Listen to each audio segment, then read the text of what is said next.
Yoosuff, still with us right here on the show. Boss Victoria, welcome back from that break. Thank you.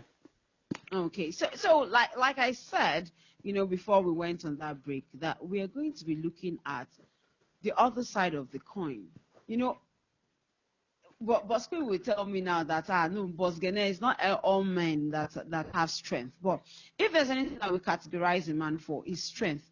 So I'm trying to understand how a woman that is supposed to be fragile in the sense of all, word fragile, she's built to be like that, would have the temerity and the audacity to batter a man, the man that you're bearing his surname. Please try to put that together for me. Like, I don't understand. Yes, we know that women are often described by a Bible passage that says women are of a weaker vessel. And we conclude that all women are weaker vessels, not knowing that it's God that made the man and made the woman. Some people have some natural strength, maybe because of how they were built or how they were brought up. There was a situation where a lady said she was abused sexually by her uncle, her father, by different men. She got 3 children from different men. So at a very young age, she started going around with knife. As a teenager, she already had 1 or 2 children. So she became tough because of the situation and the experience she had. She had to learn how to fight and defend herself. She said constantly when she's going out, she's always with a weapon. And because of that, it made her to be tough. So imagine somebody getting married to this lady that you think is a weaker vessel, only for you to find out that she already knows how to do taekwondo. Maybe she even has black belts. But just because you don't see the black belt or the uniform on her, you feel that, oh, this one is just a walkover like every other lady. And then the day that you provoke her, all those energies comes back and she starts beating the man. Maybe the man will think it's a joke. Oh, let me slap her again. Before you know, she holds the hand and starts beating him all over again. So some people are built because of their natural strength, or they had to learn it to like a defense mechanism because of what they had passed through over the years. Some also have this strength because of their career or their trainings. Maybe a military person or a uniform person, and she has gone through some trainings. And some men, the husband thinks that, oh, he can just beat her up. And then he hears the story of his life and the call and everything changes. Sometimes it's also because maybe she was born in an environment where she has brothers and she always fights with them.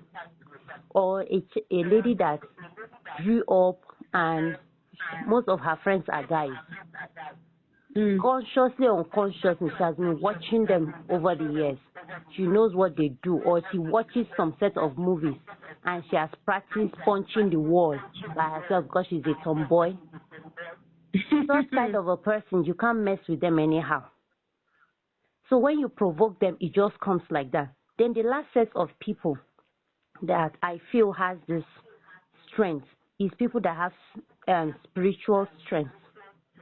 Either they have a Mami Water husband or something, or they have been dedicated to one idol or the other. So or they are a cult by themselves. Okay? And because of that, they know that, or they believe in their cult or their whatever, that men cannot try them. They are built like that. They train them like that spiritually, that if a man tries to mess up, just deal with him. In our own circle, these ladies don't take nonsense. Yes, they might marry because of societal belief and all that, but they know that a man cannot sleep with them, or a man cannot mess them up. A man cannot shout on them and insult them. So if they see any traits of that, they just start. So it could be natural. It could be something they acquired or learned. It could be a training. And it could be spiritual also. And it could be natural. Exactly. So when a woman has any of this one, if you try them, they will punch you back. I really wanted to ask this question before you started pointing it out. Okay. You know, some of these things are not ordinary. Yes, it's good for us to report our husbands or our wives to somebody that they respect. But you see that at the end of the day, after reporting, and they speak to that husband or that wife, and by the time the person comes back, the whole situation becomes worse again.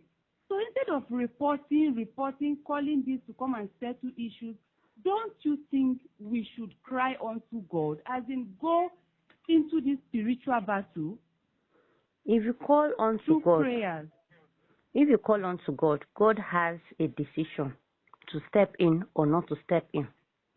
Because some of these problems could be caused by us. Some of these problems could be herited.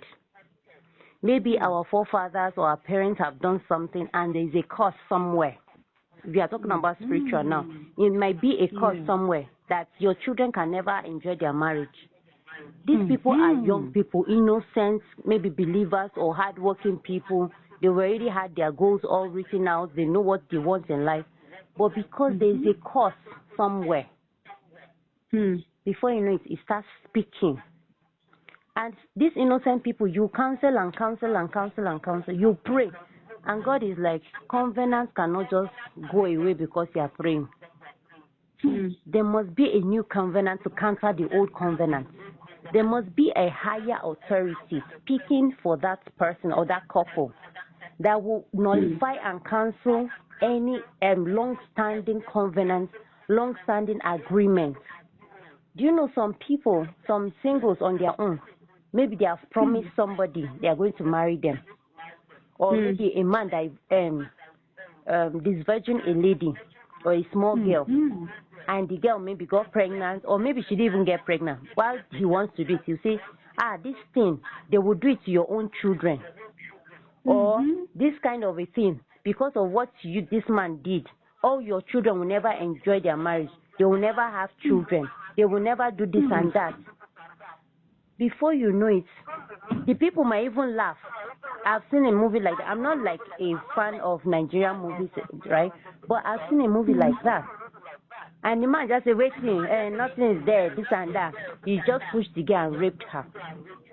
And he forgot about it. The lady got pregnant. While she was going to give birth again, she laid extra curses again. The man wasn't there at that time and did not know. But years later, he saw somebody else got married and was trying to get pregnant, trying to have children for where it wasn't working. So he went to several pastors, several places, and I said, there's somebody you offended, go and apologize. He went back to the village, he didn't see the lady. So sometimes spiritual battles is not something we just talk about. And the annoying thing is most of us don't know where the problem is coming from. But because we are spiritually dead, some people just go to church. Let me hear what my pastor is saying. And you have the Bible. You are going somewhere and you don't know your way. You're supposed to look for higher person that will enlighten us and tell us that, this might be the cause, or pray like this, or do like this. So if it's a problem we started by ourselves, or our forefathers started, God can decide to be quiet. God can decide to answer. So his ways of doing things is mysterious, as the Bible tells us. So it is God's choice to either answer you speedily, or answer you gradually, or not answer you at all. Okay, let's look at. We're still looking at men in an abusive relationship. Men in abusive relationship. Now, there's this story, true life story that I got to know about. Now, this case is a case of this man has done so much with his wife. In fact, the business that she's running at the moment is running in millions of naira. But guess what? He has had to pay debt of more than 50 million naira that this lady has owed in different parts. You know, this some sort of abuse also. In fact, the man came to a level where he was no longer himself. At the moment, you know, what he has resorted to doing is he wants to leave, but he doesn't even know how to leave. Because it's like every time money enters his hand, there is one thing or the other. The business that he opened for this woman, she has not used it to even buy light of 10,000 naira. Is that bad? If she sees something, she can buy a shoe of 150,000 naira for a child of 3 years. Exact size of shoe that he will not wear for more than 3 months. So how do you deal with this kind of, now in this kind of relationship there is no physical or abusive words, but this man is more like in fact his thing is looking at ending this relationship, but he doesn't know how to go about it. What do you have to say in this kind of situation? Some of these situations, this particular person, it could be spiritual. It could be the upbringing that the lady feels that, oh, it's my business or it's my money. I don't need to support my husband. I don't need to do some things in the house. And some people have for a business, lifestyle. It started for him. He started the business for her. Yes. What is their agreement before? Before they started the business, what was their agreement? Because some people, they have different idea of this business. You'll be surprised that when you call this lady and speak to her, you say, yes, it's my husband. Yes, he actually started it for me. He set up the business and all that. But some people are not good in managing things. When you give them something, they feel, oh, it's their right. Not a privilege. It's their right. So they can do whatever they want with it. So when you now demand or request that, why don't you spend the money like this? So for what? It's not my money. Okay, but Victoria, the thing now is it's not even the issue of, okay, you don't want to spend money from the money. The thing is that the business does not last. It doesn't last. Like, she's not able to even get any gain from it because the business just crumbles, and then he opens another one, and then you go around, you borrow monies, and he has to pay the monies. You know, that's kind of spending abuse. Spending at impulse. I don't even know where to categorize this kind of abuse, but it got the man to a point where at the moment this family is supposed to be in Lagos. The man is in Abuja at the moment. Like, he had to run away. He doesn't tell the woman anything he's doing at the moment, because whatever he begins, whatever plan he starts and he tells the woman about, before you know it is gone. He doesn't know what happens. You know, we have mentioned spiritual issue. Some people, they manipulate their spouse. Some people, when they have money, that money must just finish. If it does not finish, they will not have peace of mind. So now, how will you tell that kind of man now to leave that kind of relationship, because he is fed up and he really wants to go? We go back to training. The lady apparently doesn't have training concerning business. That's why she's not able to sustain it. It's either she goes for training or how to understand bookkeeping, managing, delayed gratification, and things like that. Reprogramming her mind and his own mind. They need to talk. They need to seek proper counseling. There is nothing counseling cannot resolve with the help of God. A lot of people will just say, oh, I've tried everything. Have you tried counseling? Like in the book of mine, I said some people will say, I'm praying. I have prayed about this situation. Sometimes we murmur. Sometimes we complain and we think we have prayed. And God is like, I didn't even hear anything. Sometimes you think you have prayed. The Bible says the prayer of an unbeliever or a sinner is an abomination unto God. Maybe we have done something and we are praying and fasting, so it doesn't even get God's attention in the first place. So there are so many things couples like this can do. But unfortunately, people feel that, oh, I don't want to tell people, or I don't want to expose my wife, I don't want to expose my husband, and they keep dying in silence until they now think, oh, let me run away. If you run away, what will happen? You are totally cut off. The covering you are supposed to have from your marriage, you lose it. Running away or divorcing or separating isn't the best solution. Let them go for proper counseling, where they will look at the issue, the cause of it, and look for solutions. And I will say that it's not all counselors you can run to. If somebody knows your wife and the person is not professional, they might go back and tell her, and it will cause more problems. But when you go through a proper counselor that will analyze everything for you and tell you, oh, this is what you're supposed to do, what this is expected of you. If somebody is squandering money, let the person look for a job. Don't do business again. So when you are now the one running up and down, you're in Lagos, you wake up by 4, you run outside, run back, do everything, and you're still taking care of children. I think to some extent you will start thinking how best to save money, how to manage your funds. And a lot of us don't have knowledge about it. They just feel, oh, I get it, let me spend. My husband will pay for it. My wife will pay for it. Another one will come. Let me buy this thing so that I can feel like, or I can look like this and that set of people. And you are borrowing money to look good. Instead of setting up businesses or doing something, savings, investment, that will speak later for those children. I was invited to speak somewhere, and I was telling them that if you love your children, you will not buy them expensive clothes or shoes when they are young. Because every 3 months, sometimes every 2 weeks, the child will be growing. Every day, a child grows. So if you love your children, open an account for them. Do savings for them. Train your children to save.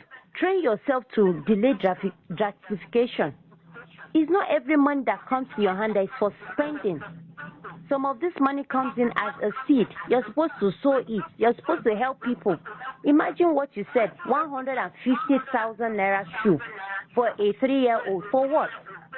If you put that into shares or into stock somewhere, or you even put it as fixed deposit, as small as our interest rate is in Nigeria, in 18 years, 20 years, it will be something. So sometimes what we lack is knowledge. I read books on several aspects, so I can talk about it because I also have a certification on it. It's very, very important that we start teaching ourselves and reprogramming our minds. If you have a spouse that spends anyhow, speak to them, talk, discuss. If they have to go back to training to a school, or they do an online, or if you feel that when you talk to them about certain things, they get angry, carry your phone, download messages related to that thing. You don't even need to fight. Maybe after like more than a week or a month, and you've not mentioned such an issue to them, carry your phone and start playing it as if you are the one learning it. You can even sit down, carry pen and be writing like a serious person, and the thing is on speaker. The man or the woman will hear. I have used it over and over during counseling. I said, if you are talking about sex, money, food, and your wife does not want to hear, just plan one day. Start listening to those messages or those trainings online. Pay for it or pay for her and say, sweetheart, come and see this thing. I just said, they will not know you paid for the course. Look at this YouTube video. Let's learn. So this is how they used to cook food. I didn't know it's like this. So after this one, you add this. Or it's about money. So we're supposed to be saving like at least 20% of our income. Wow. God is good. These people are brilliant. You're talking about fish farming. Wow, come and see how they are doing it. Because they are hearing it from someone else online, or they read it in a book, it might not be an issue. It will be a neutral ground for them to just hear it. Even me, as I'm speaking, I have used it for my husband before. When I hear my mentor speaking, when I pay for courses online, either from Feladro Toye, from pastors' wives, or messages like that. Anyone, yeah. Anyone. I'll play it and put it, connect it to one Bluetooth. The thing will just be speaking. Before you know, my husband said, and it's true, it's good to give your wife allowance. So it's good to give your wife, what do they call it now? Wardrobe allowance. It was from a pastor's wife. My husband heard that, and he picked it up. There are several things. We don't have to fight. We don't have to expose ourselves outside. When we have knowledge and wisdom about certain things, with ease. Wow. Thank you so very much. Thank you so very much, Boss Victoria. You have said a lot. We have a caller. Let's take this call. All right. Hello. Good evening, boss. Hello, good evening. Good evening to you, boss. What city are you calling from? Yes, Boss Mayor. All right, Boss Mayor, you're welcome. Very quickly, let's have a say. Your radio, I was looking at it really like this afternoon. If someone is talking in your engineer, maybe you should look about that. If maybe you are talking, people are hearing your voice very clearly. But people calling onto the radio, the bass is too much. I don't know if you should look towards that. Okay. Thank you very much, boss. Thank you very much. All right, boss Victoria, thank you so very much for being part of the show today. Thank you.